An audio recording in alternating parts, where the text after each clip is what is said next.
What is good, guys? Charles from Team COG coming at you here with the long-awaited Orcust deck profile.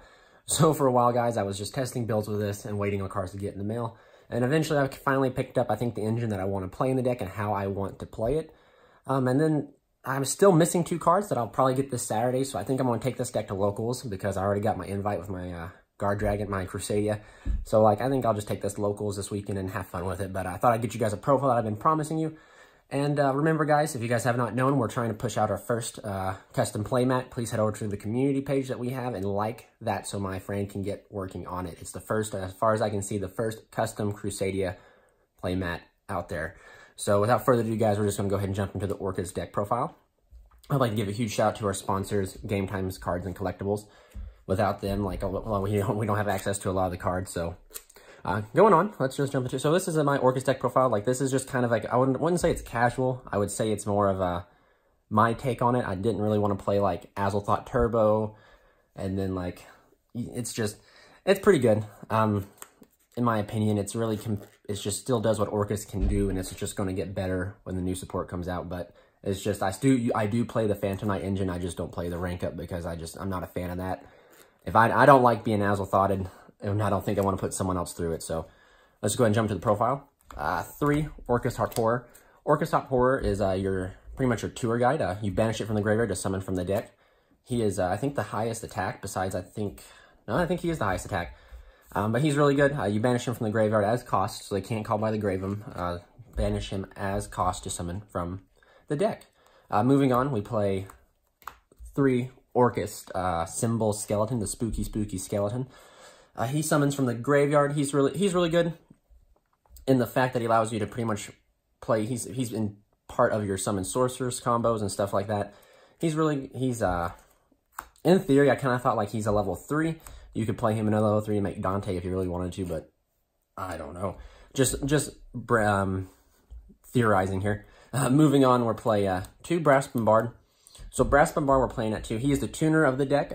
We technically could, since Orcust, Nightmare, and Danger Dogman are level 7s, we could technically play Savage Dragon. However, I really didn't feel like Savage Dragon was too great in my opinion. I understand, I don't mean, that was a horrible comment. Savage Dragon is amazing. But the hands that I can use this to make Savage Dragon, I could just use it to make something better. Of course, the Omni Negate is nice, but in my opinion, it's not too good unless you're sitting on a Orchestron that's with the field spell and or Savage with 2 Fog Blades. It's not a good single negate when you can just end on a more controlling field, in my opinion. But this card's really good because essentially you can it's a starter with the sense of Link Rebo. You normal it, Link Rebo, then use this to special Bombard or Skeleton from your hand or Nightmare. So for the final 2, we play 2 Orcust Nightmare. The traitorous Witch Lee somehow still survives in the lore. But eventually she spoiler alert, she does get her just desserts. So this is a really good card. It's a level 7. It's pretty much a Foolish Burial. You banish this to target a monster on the field. You have to target a monster, whether it's your opponent or your monster, and then you dump a Dark Machine from your deck to your graveyard, which is really good because it allows you to dump Harp Horror, your World Legacy World 1. It is a really good addition to the deck. Continuing off, 2 World Legacy World 1. So this is I really like the World Legacy lore, guys, as you guys probably know. I really like this card a lot. I think it's a really good, really well-made World Legacy card. I've actually thought about maybe playing World Legacy World Armor since it's a form of disruption, because it says whenever this card is sent to the graveyard, it doesn't matter from where, it allows you to special a World Legacy from your hand. So in this deck at the moment, there's no current way to search out World Legacies. So you would have to hope to, you'd have to hope to open or draw into the armor, but it's not very hard with the dangers, with the Orchestrated Return and Allures. You could very well draw into it, but I don't know. I still just, not in this, I haven't put a lot of super thought in this deck. I've just played it quite a bit, just to kind of testing it, and just trying to get a more comfortable build that I can take to local. So that is it for the Orcust monsters.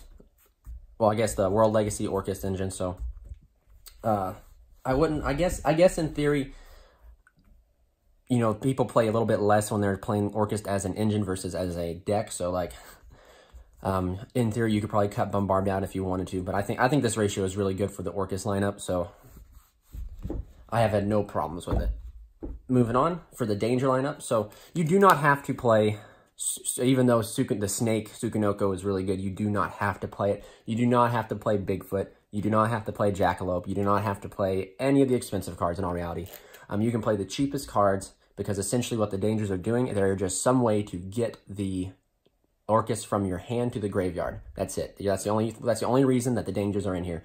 Of course, when they could, they spam the field and allow you to spam out link monsters, help you with link plays, but the most essential point of the danger monsters is to dump your Orcust from your hand. So like, this is the cheapest danger engine you can find, and it's perfect. You don't need to play anything. You don't need to play the expensive cards to abuse the danger engine. But to start out with, the best danger is Danger Mothman. So Danger Mothman is really good because of course, like, hit or miss this card, it still allows you to cycle out your Orcust from your hand, which is really important. That's why he's the most important, whereas like some other ones, like the other dangers that I play, if you hit them, it kind of hurts, whereas Mothman, if they hit it or miss it, it don't really matter.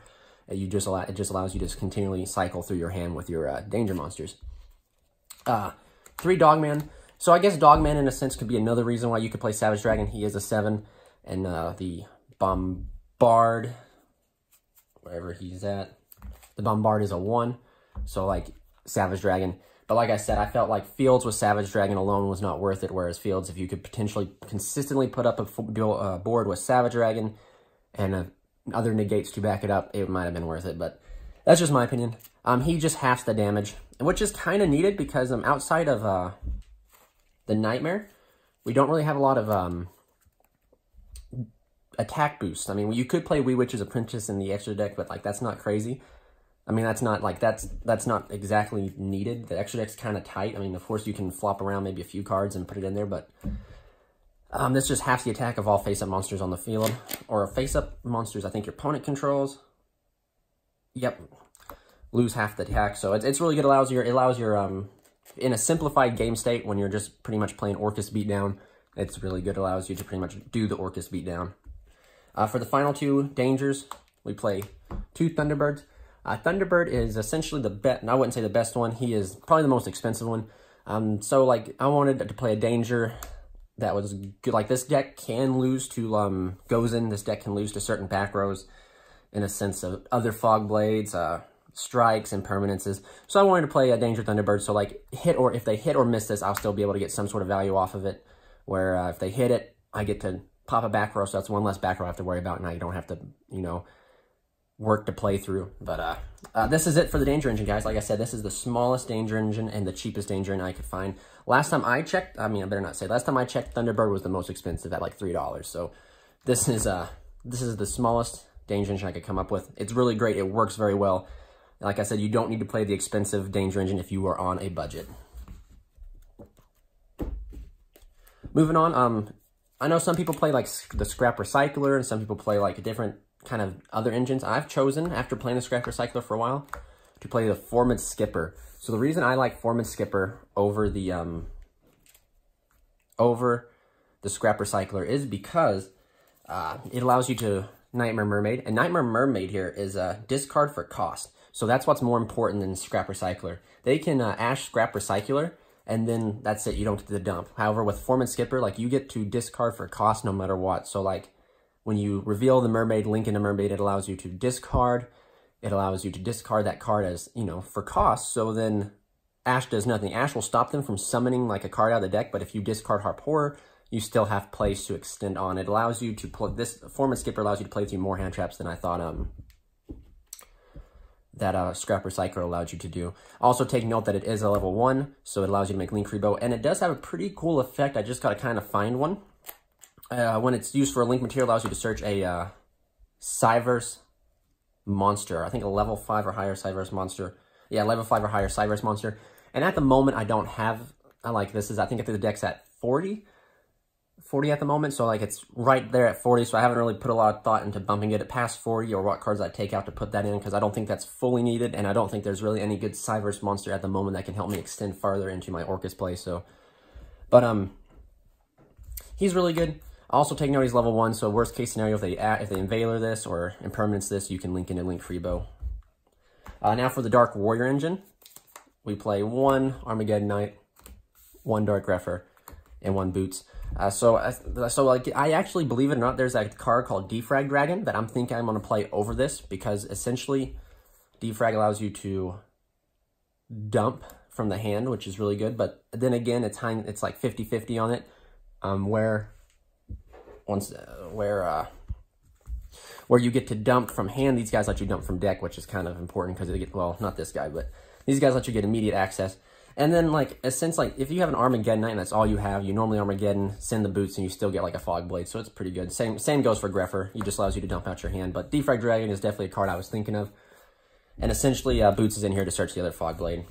That's it for the monsters. We don't play any hand traps because of, we're playing Dangers. For a little bit, I thought, you know, we could try to play, like, a small hand trap lineup just to kind of interact on your opponent when you're forced to go second.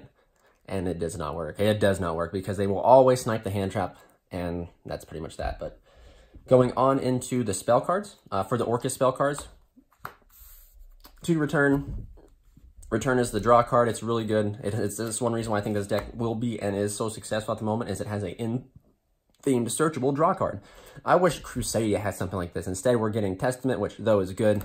We have to do battle. We have to go to a battle phase where they can just draw this right off the bat before we can draw. So it's really good. 1 Babel. Babel is like the card you're always going to be setting with Galatea. But my problem with this card is when the new stuff comes out, I think this card might go up in numbers because you want to set the counter trap instead of Babel. So you want to open the Babel with like combo extenders. So that's it for the Orcust spells. So Orcust spells. Continue on. Allure.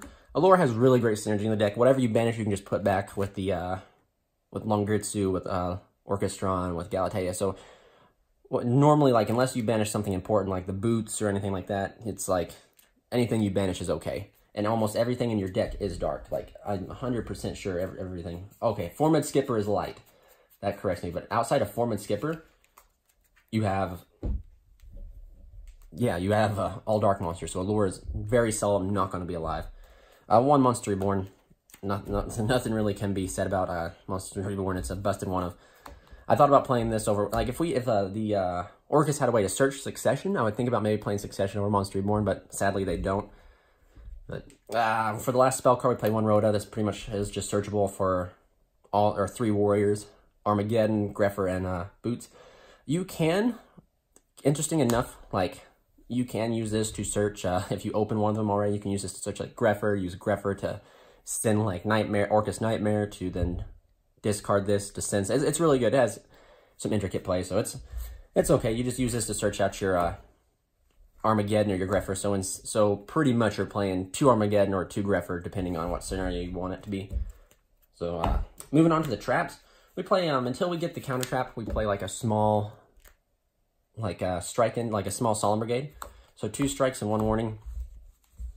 So we're playing this at the moment because of we don't have our own counter trap, so we play these. We draw a lot in the deck. So like between Orchestrated Return, Allure, and the Dangers, we're drawing at least given Dangers, you know, you have to put up the ratios of where they might snipe the Dangers, because some people out there are danger hunters and just somehow always pow the Dangers right out of your hand. You kind of want to draw into these when you're drawing off your Dangers, your Orchestrated Return, your Allures, so that you can have some sort of interaction on your opponent's turn outside of Longritsu. You know, like, one of the best locks this deck can do is a Longritsu Bomber combo. And, you know, not always that combo is going to stick. That controlling factor is not going to be there. They're going to kaiju it. They're going to have impermanence. You know, they're going to have some way to stop that. So you want to have some form of back row.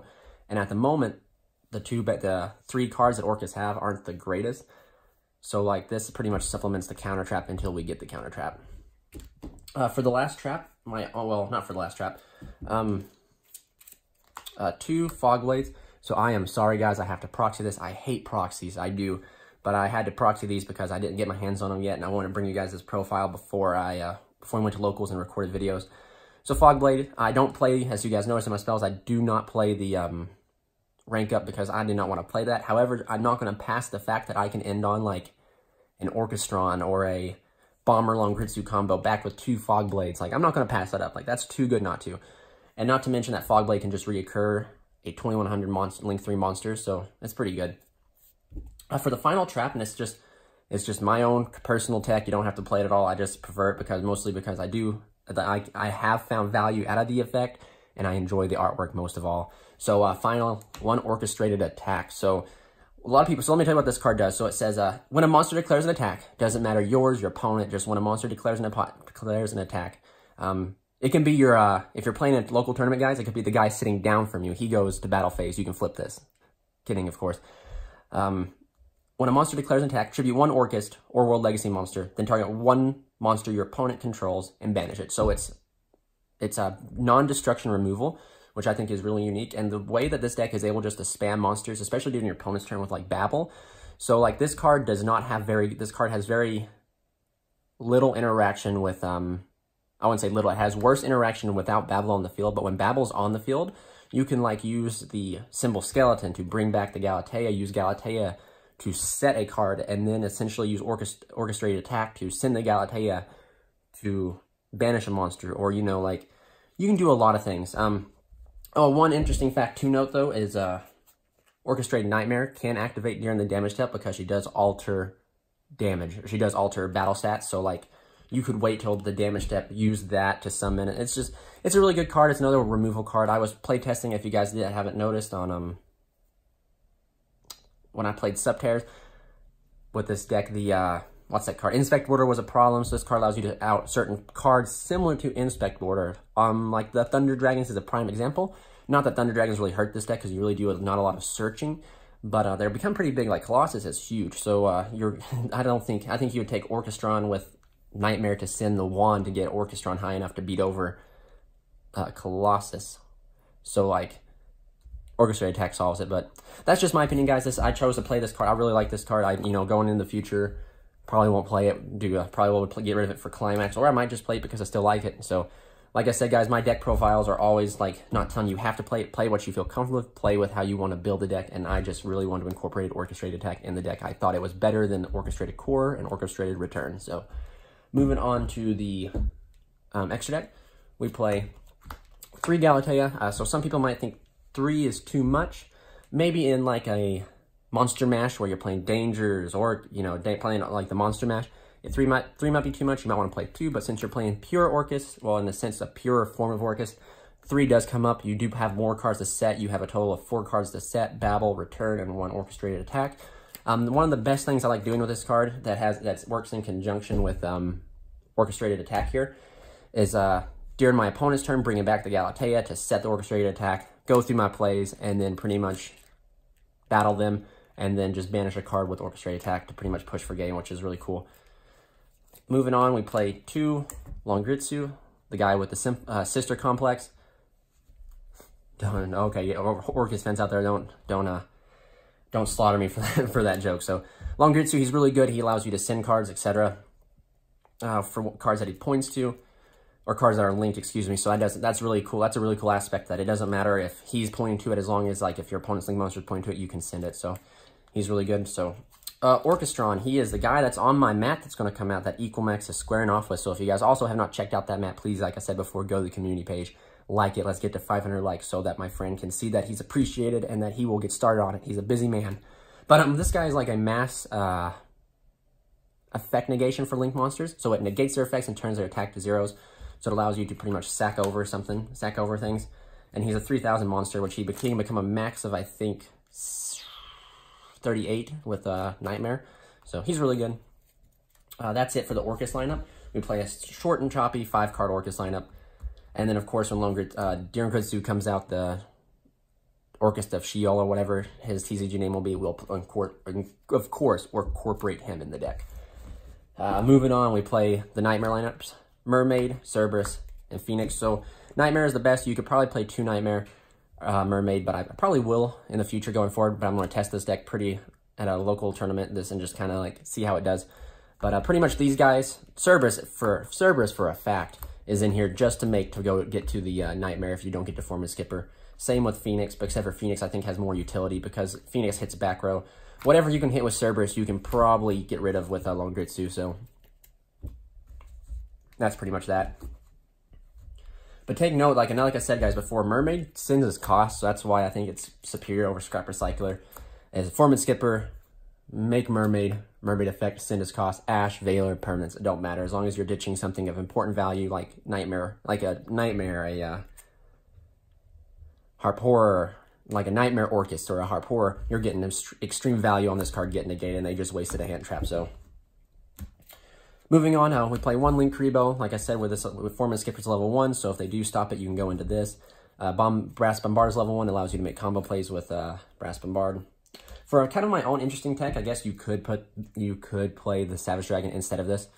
The Caution Magician, I really do. I've played a few test hands, or not really test hands, excuse me. I played a few tested this with a few duels, and it's come up to where you're able to make this card and bounce back a danger, and then reveal that said danger again and discard again. And it has a lot of cool niche, kind of spicy interactions. But you know, you could play anything. You could play whatever you want. You could play the Savage Dragon. You could play the Witty Witch of Princess if you wanted to. But this was just my option.